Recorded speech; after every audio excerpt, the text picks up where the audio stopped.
We're taking a look at the Pizzazz Presto pizza maker. So it comes with this tray.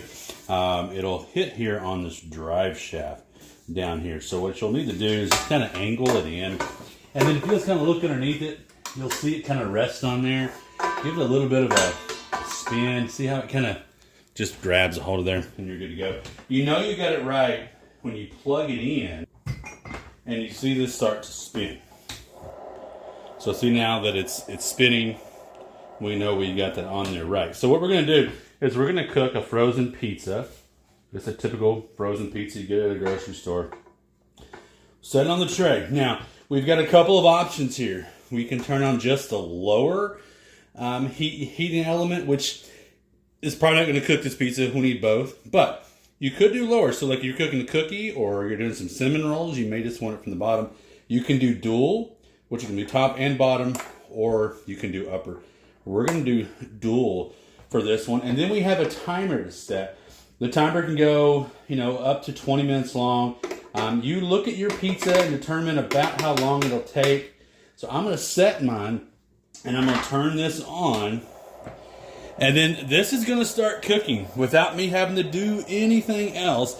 And I'll be able to fully watch and make sure it's not overcooked. I don't have to open the oven up off and on. I'll start to see this, pizza start to get a little gooey here as it starts to spin around. So this will be interesting to watch over the next few minutes and see how it looks. I'll give you some updates. We're a couple of minutes into it, and I want you to see underneath there, check out the glow of that heating element heating up and cooking my pizza.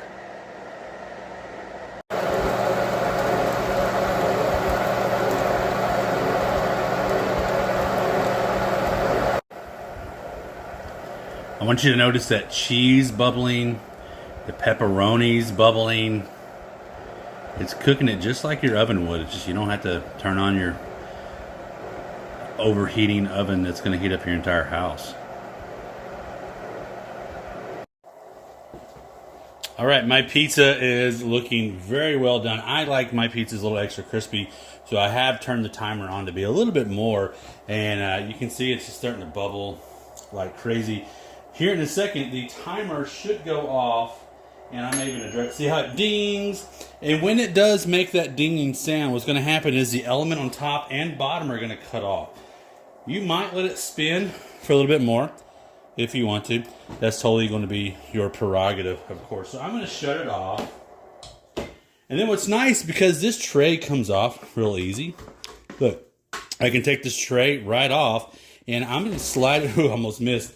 I'm going to slide it onto my little disc there, and we'll put that back over there.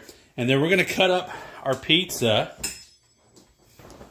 and see how cooked it is top to bottom.